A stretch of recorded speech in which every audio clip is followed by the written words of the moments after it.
ہاں جی، یہی سوال پیارے پیغمبر صلی اللہ علیہ وسلم نے معراج کی رات انبیاء سے جب ملاقات ہوئی تو آپ نے ان سے یہ پوچھا تھا، بتاؤ قیامت کے بارے میں کیا جانتے ہو؟ تمام انبیاء جن کے ساتھ آپ کی ملاقات ہوئی انہوں نے یہی جواب دیا کہ ہم قیامت کے قائم ہونے کے بارے میں نہیں جانتے، اس کا علم اللہ کی ذات کے پاس ہے۔ تو تمام انبیاء نے قیامت کے علم کی نسبت کس چیز کی طرف کی؟ اللہ کی طرف۔ اللہ اس چیز کو جانتا ہے، یہ پہلی چیز ہے۔ اسی طرح صحابہ کرام رضی اللہ تعالیٰ عنہم اجمعین اس چیز کو بیان کرتے ہیں کہ ہم پیارے پیغمبر صلی اللہ علیہ وسلم کے پاس تشریف فرما تھے کہ اچانک ایک اجنبی شخص آیا، سفید لباس اس نے پہنا ہوا تھا، اور آ کر وہ آپ صلی اللہ علیہ وسلم سے چند اس نے سوالات کیے، سوال پوچھتا جا رہا تھا، آپ جواب دیتے جا رہے، وہ تصدیق کرتا جا، ٹھیک ہے جی آپ صحیح کہہ رہے ہیں، یہ صحیح کہہ رہے ہیں۔ مثلا اس نے پوچھا، اس شخص نے، اللہ کے پیغمبر مل ایمان، ایمان کیا ہے؟ آپ نے اس کی ڈیٹیل بتا دی۔ پوچھا اللہ کے پیغمبر اسلام کیا ہے؟ آپ نے اس کی تفصیل بتا دی۔ فرمایا اللہ کے پیغمبر مل احسان، احسان کیا ہے؟ آپ نے اس کے بارے میں وضاحت فرما دی۔ پھر وہ پوچھتا ہے قیامت کب قائم ہوگی؟ اب وہ شخص کون تھا؟ وہ حضرت جبرائیل السلام تھے، جو انسانی شکل، انسانی روپ دار کے اللہ کے پیغمبر صلی اللہ علیہ وسلم کی خدمت اقدس میں حاضر ہوئے، ہاں جی، اور آپ نے ایمان کے بارے میں، اسلام کے بارے میں، احسان کے بارے میں پوچھا، سوالات کے جواب لیے۔ یہ مقصد تھا باقی صحابہ کرام کو اس کے بارے میں تعلیم دینا۔ لیکن جب قیامت کی بات آتی ہے کہ قیامت کب قائم ہوگی، تو اللہ کے پیغمبر نے کیا بتایا؟ آپ نے فرمایا اس کے جواب میں، جتنا سوال کرنے والے کو پتہ ہے اتنا ہی مجھے پتہ ہے۔ مطلب کیا؟ جب تجھے خبر نہیں تو مجھے کیسے خبر ہے اس چیز کی؟ تو فرشتوں کا سردار بھی کہہ رہا ہے کہ ہمیں قیامت کے وقوع کا خبر نہیں ہے، نبیوں کا سردار بھی یہ کہہ رہا ہے کہ اس کا علم کس کے پاس ہے؟ ان اللہ عنہ علم الساعہ، اللہ ہی کے پاس ہے۔ ہاں یہ الگ بات ہے کہ اللہ نے کچھ علامات اس کی بتا دی، یہ علامت ہوئی تو سمجھنا قرب قیامت ہے، یہ واقعہ ہوا تو سمجھنا قرب قیامت ہے۔ علامات بتانا اور چیز ہے، لیکن علم غیب، اس چیز کے بارے میں جاننا کہ قیامت کب قائم ہوگی، اس کا علم صرف اللہ کی ذات کے پاس ہے۔ دوسری چیز فرمایا وَيُنَزِّلُ الْغَيْثَ، بارش کہاں برسے گی، کب برسے گی؟ اب یہاں پہ سوال اکثر طور کے اوپر محکمہ موسم میں کہہ دیتے ہیں مونسون شروع ہو رہا ہے، فلاں چیز شروع ہو رہی ہے، یہ ان کی ایک پیش گوئی ہے آلات کے ذریعے، ایک ان کا اندازہ ہے، لیکن اس کا صحیح علم کس کو ہے؟ میرے اللہ کی ذات کو ہے۔ بارش کب برسے گی، کتنی مقدار کے اندر برسے گی، کہاں کہاں برسے گی، کس کے لیے مفید ہوگی، کس کے لیے نقصان دہ ہوگی، کتنی مقدار میں برسے گی، اس کے ساتھ تیز آندھی ہوگی یا نہیں ہوگی، ہاں جی، ہوا کے جھونکے ہوں گے یا نہیں ہوں گے، اس کی خبر کسی کو نہیں۔ وَيُنَزِّلُ الْغَيْثَ، اس کا علم بھی میرے اللہ کی ذات کے پاس ہے۔ تو یہ دوسری چیز ہوگی۔ پہلی چیز قیامت کا علم اللہ کے پاس، دوسری چیز بارشوں کو برسانا۔ اللہ نے خود فرمایا ہے کہ جن کی تم میرے سوا بندگی کرتے ہو، جن کو تم میرے سوا پکارتے ہو، ان سے یہ کہو کہ آسمان سے پانی کی ایک بوند بھی برسا کے دکھائیں۔ ہاں جی، جن کی تم بندگی کرتے ہو ان سے کہو زمین سے ایک دانہ بھی اگا کے دکھائیں۔ اگر ان کے اختیار میں یہ کچھ بھی نہیں ہے تو پھر وہ معبود نہیں ہو سکتے۔ معبود وہی ہو سکتا ہے جو اپنی ذات اور صفات میں کامل درجہ رکھنے والا ہو۔ تو بار فرمایا وَيُنَزِّلُ الْغَيْثَ۔ تیسری چیز وَيَعْلَمُ ما فی الارحام، عورت کے پیٹ میں کیا ہے، بیٹا ہے یا بیٹی ہے، فرمایا اس کا علم بھی کسی کو نہیں سوائے اللہ کی ذات کے، وہی جاننے والا ہے۔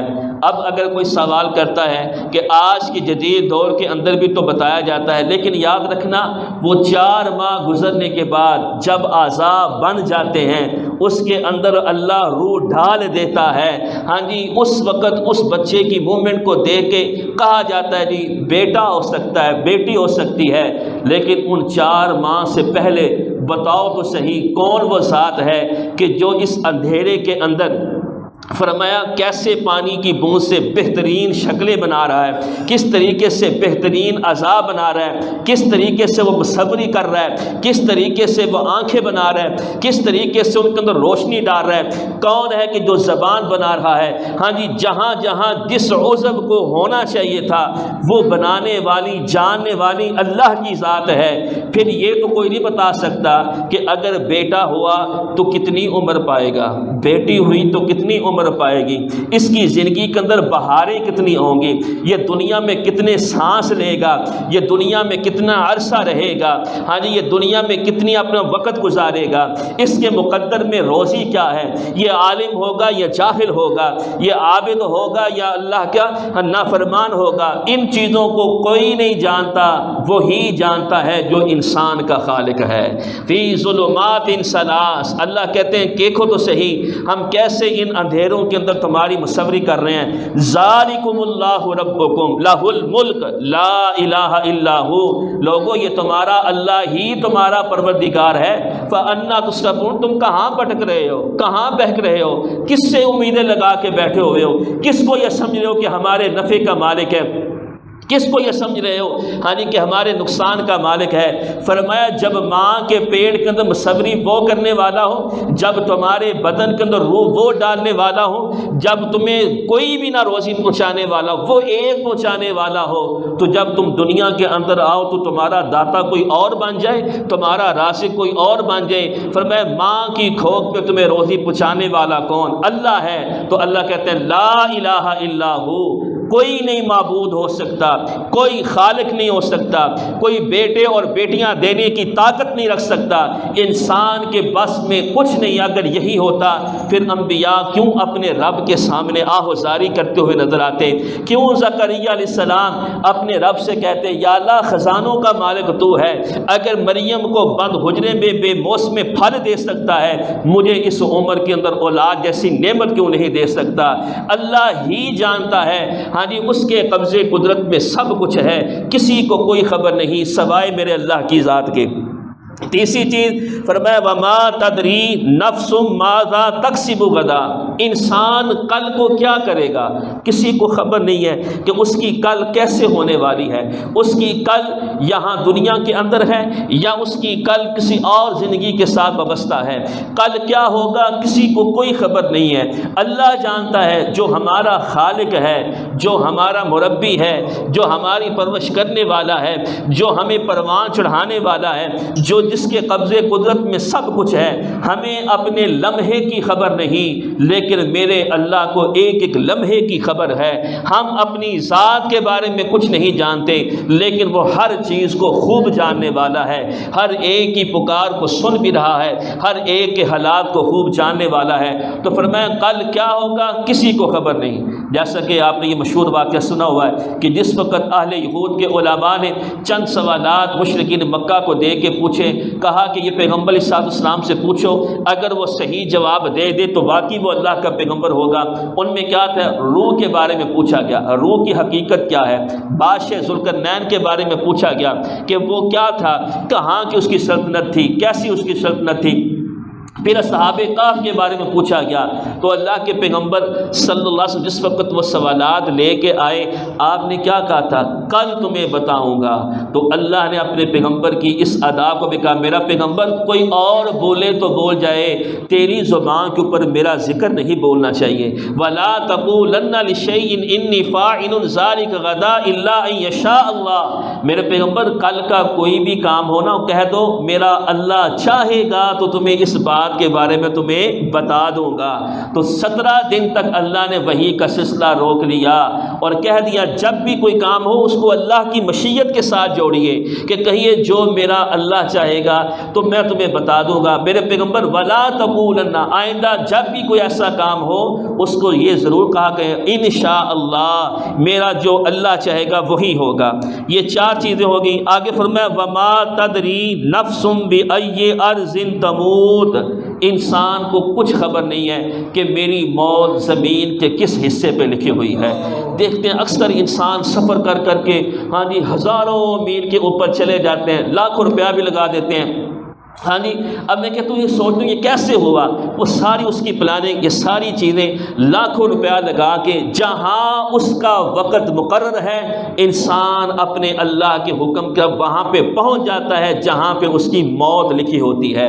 تو یہ کسی کو خبر نہیں میری موت کس سبب سے ہے، کہاں ہو میری موت واقع ہوگی، زمین کے کس حصے کے اوپر ہوگی، فرمایا کسی کو خبر نہیں۔ لیکن یہاں پہ عجب بات ہے، یہ قرآن سے دوری ہے نا، اگر یہاں پہ ہم کوئی بھی خبر پڑھیں نا سوشل میڈیا کے اوپر ہمارا یقین بن جاتا ہے، قرآن کے اوپر یقین نہیں بنتا۔ یہ بہت بڑا المیہ ہے، یہ بہت بڑا ایک لمحہ فکریہ ہے کہ یہ ہمارے مسلمانوں کا ایمان ہے۔ مثلا آپ نے یہ مشہور سنا بھائی جس نے ویکسین لگوا لی نا کرونا کی وہ 2 سال کے بعد مر جائے گا۔ اب کہتے ہیں کہ بڑا بھائی علم والا بندہ ہے جس نے یہ بات کی ہے، بڑا بھائی وہ ذہین ہے، وہ کیسا ذہین آدمی ہے، اس سے بڑھ کر کوئی بزدل آدمی ہو سکتا ہے، اس سے بڑھ کے کوئی جاہل ہو سکتا ہے جو آپ کو 2 سال کی گارنٹی دے رہا ہے کہ جو ایسا کرے گا۔ یہ ساری کی ساری خبریں ایسی ہیں کہ جہاں پہ انسان کو گمراہ کرنے کی کوشش کی جاتی ہے اس کو ہم نے یقین کر لیا، لیکن قرآن کی طرف غور نہیں کیا کہ قرآن ہمیں کیا کہہ رہا ہے کہ تمہاری موت کب واقع ہوگی، زمین کے کس حصے کے اوپر ہوگی۔ فرمایا کسی کو خبر نہیں، یہ صرف ہمارے رب کو خبر ہے۔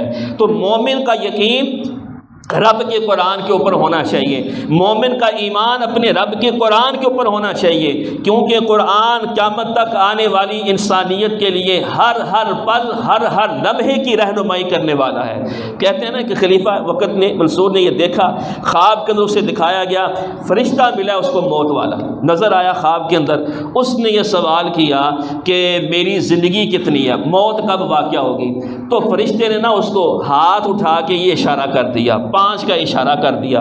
اب وہ بڑا پریشان ہوا، صبح اٹھا بیدار ہوا، وہ بڑا پریشان کہ فرشتے نے یہ اشارہ کس چیز کا کر دیا ہے۔ وہ بڑا پریشان ہوا، لوگوں سے خواب کی تعبیر پوچھنے لگا، کسی سے پوچھا، اس نے کہا فرشتہ تجھے بتا گیا کہ تیرے صرف 5 سال ہیں۔ وہ پریشان ہو گیا۔ دوسرا ملا، اس نے کہا ہو سکتا ہے یہ کوئی اچھی خبر دے، اس نے کہا کہ تیرے صرف 5 مہینے رہ گئے ہیں۔ وہ اور پریشان ہوا، اس نے ایک تیسرے کو بلایا کہ یار رات کو خواب دیکھی ہے، موت والا فرشتہ ملا، میں نے پوچھا کہ میری موت کب واقع ہوگی، ذرا پوچھوں تو صحیح۔ اس نے 5 کا اشارہ کر دیا۔ اس نے کہا کہ بھائی بات یہ ہے کہ تیرے 5 ہفتے رہ گئے ہیں۔ وہ بڑا پریشان ہو گیا۔ کسی اور سے اس نے کہا کوئی ایسا آدمی ملے کہ مجھے تسلی دے۔ ایک نے 5 سال کہہ دیا، ایک نے 5 مہینے کہہ دیا، ایک نے 5 ہفتے کہہ دیا۔ وہ چوتھے کے پاس گیا، اس نے کہا خدا را مجھے خواب کی تعبیر بتائیے۔ اس نے کہا ہوا کیا؟ اس نے کہا میں نے یہ خواب دیکھا ہے، 5 کا اشارہ کیا گیا، کہتا وہ ہوتے لیے بڑا لمحہ فکری ہے۔ اس نے ہوا کیا؟ کہا تیرے 5 دن رہ گئے ہیں۔ وہ بیچارہ رو کے میرا اب کیا بنے گا، 5 دن رہ گئے۔ اب وہ پہنچا اہل علم کے پاس کہ جہاں اس کو پہنچنا چاہیے تھا۔ اس نے کہا حضرت مجھے بتائیے تو صحیح، غالباً امام مالک تھے رحمۃ اللہ علیہ، ان سے یہ پوچھا گیا کہ مجھے اس خواب کی تعبیر تو بتائیے۔ اس نے کہا اللہ کے بندے تو خواہ پریشان پھر رہا ہے، کسی نے تجھے 5 سال بتائے، کسی نے 5 مہینے بتائے، کسی نے 5 ہفتے بتائے، کسی نے 5 دن بتائے۔ وہ فرشتہ اشارہ کر کے گیا، مجھ سے کیا پوچھتا ہے؟ سورۃ لقمان کی آخری آیت کو تو دیکھ، جس میں اللہ نے 5 چیزوں کے بارے میں بتایا ہے کہ اس کا علم صرف اللہ جانتا ہے، اس کے علاوہ اور کوئی جاننے والا نہیں ہے۔ اس میں یہ تیرے خواب کی تعبیر بھی ہے، وہ کیا کہ انسان کو کب موت واقع ہوگی اس کا علم کسی کو نہیں ہے سوائے اللہ کی ذات کے۔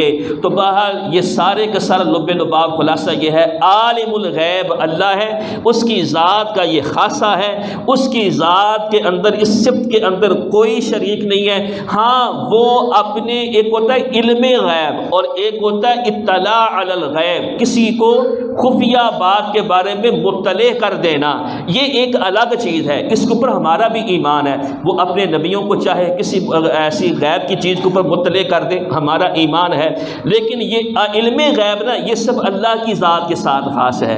اللہ نے قرآن میں کیا فرمایا؟ وَمَا كَانَ اللَّهُ لِيُطْلِعَكُمْ، علم کی بات نہیں کہیں، اللہ چاہے تو اپنے نبیوں کو کسی غیب کی بات کے بارے میں خبر دے دے۔ خبر دینا اور چیز ہے، علم ہونا اور چیز ہے۔ اب دیکھیں نا اس کی چھوٹی سی مثال، جس وقت حضرت یوسف علیہ السلام کو خواب آئی کہ مجھے چاند و ستارے سجدہ کر رہے ہیں، ہاں جی، اس کے بعد حضرت یعقوب علیہ السلام نے کہا اپنے بھائیوں کے سامنے اس خواب کو بیان نہ کرنا۔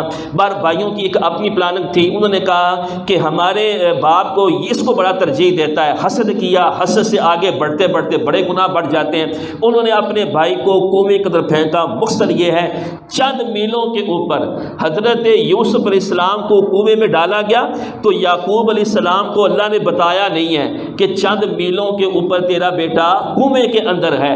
لیکن عجب بات دیکھیے، قربان جو نا رب کے سمجھانے کے اوپر، وہ اپنے انبیاء کے ذریعے، کیوں ہم عقیدت مند ہوتے ہیں انبیاء کے، اللہ ان کے ذریعے عوام کو سمجھاتا ہے، عام لوگوں کو، تاکہ ان کا ایمان، تاکہ ان کا عقیدہ، تاکہ ان کا یقین اس بات کے اوپر پختہ ہو جائے۔ اب اللہ نے نہیں بتایا چند میل کے اوپر بیٹا کنویں کے اندر ہے۔ یوسف علیہ السلام کے اوپر غموں کے پہاڑ، روتے رہے۔ قرآن یہ کہتا ہے ان کی بینائی بھی کم ہو گئی، رو رو کے آنکھیں سفید ہو گئیں، روتے روتے 40 سال کا عرصہ بیتا۔ جس وقت دوسرا بیٹا بھی گم ہو گیا، بنیامین بھی گم ہو گیا، آپ نے پھر کہا اپنے بیٹوں کو جاؤ ڈھونڈ کے لاؤ، ممکن ہے کہ تمہیں کوئی خبر مل جائے۔ اب حضرت یعقوب علیہ السلام اپنے پوتوں میں بیٹھے ہوئے ہیں، ان سے گفتگو کر رہے ہیں کہ اچانک کہتے ہیں بیٹو اگر یہ نہ کہو کہ بوڑھا بہکی بہکی باتیں کر رہا ہے، انی لا اجد ریحا یوسفا، ہاں جی، اگر تم مجھے یہ نہ کہو کہ بہکی بہکی باتیں کر رہا ہے، قسم باخدا 40 سال سے بچھڑے ہوئے مجھے آج یوسف کی خوشبو آ رہی ہے۔ ہاں جی، اب کہاں مصر، کہاں کینان، 8 دن کی مسافت، بتانے پہ رب آئے تو ہزاروں میل کی بھی خبر دے دے، نہ بتانے کے اوپر آئے تو کنویں کے اندر پڑے بیٹے کو خبر، بیٹے کی خبر نہ دے، تو اسے کہا جاتا ہے اطلاع علی الغیب، کہ اللہ کسی خفیہ بات کے اوپر اپنے پیغمبر کو خبر دے دے۔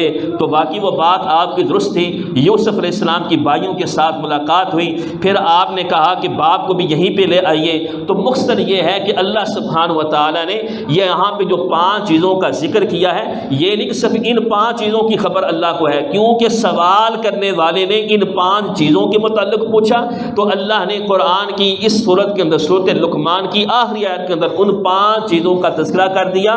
تو بہر عالم الغیب اللہ کی ذات ہے، باقی اگر وہ غیب کی کسی بات کے اوپر اطلاع دے دے تو اس کے اوپر بھی ہمارا یقین ہونا چاہیے کہ یہ جو ہے برحق ہے۔ جیسا کہ اللہ کے پیغمبر صلی اللہ علیہ وسلم نے کیا فرمایا، قیامت کا روز ہوگا، لوگ پریشانی کے عالم کے اندر، کب حساب و کتاب ہو، تو فرمایا اس وقت لوگ مجھے کہیں گے آپ کہیے اللہ سے کہ حساب و کتاب شروع ہو۔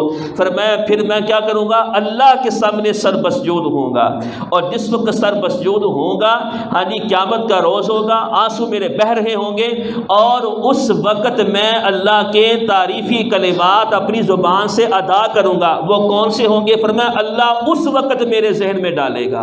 اللہ نے بتایا قیامت ہوگی، خبر دے دی، آپ سر مسجود ہوں گے، بتا دیا، آنسو بہہ رہے ہوں گے، بتا دیا، لوگ آپ کو کہہ رہے ہوں گے، بتا دیا، لیکن وہ تعریفی کلمات نہیں بتائے۔ فرمایا پھر اللہ کیا کہے گا، ارفع راسک یا محمد، اٹھائیے اپنے سر کو، اللہ کے پیغمبر کیا کہہ رہے ہیں، یا اللہ ان لوگوں کا حساب و کتاب شروع کیا جائے۔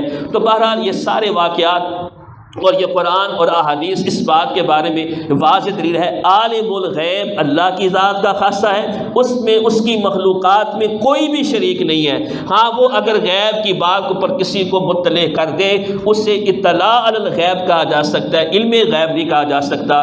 بہر قرآن ہماری رہنمائی کے لیے ہے، اگر کوئی جستجو کرے گا، یقیناً قرآن انسان کی رہنمائی کے لیے ہی نازل کیا گیا ہے۔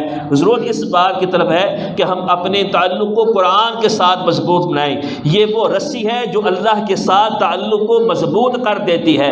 جب قرآن سے دور ہوں گے پھر فتنوں میں مبتلا ہوں گے، جب فتنوں میں مبتلا ہوں گے یقیناً پھر ایمان کو خطرہ ہوگا۔ اللہ سے دعا ہے کہ اللہ تعالی ہمارے ایمان کی حفاظت فرمائے۔ وما علینا الا البلاغ المبین۔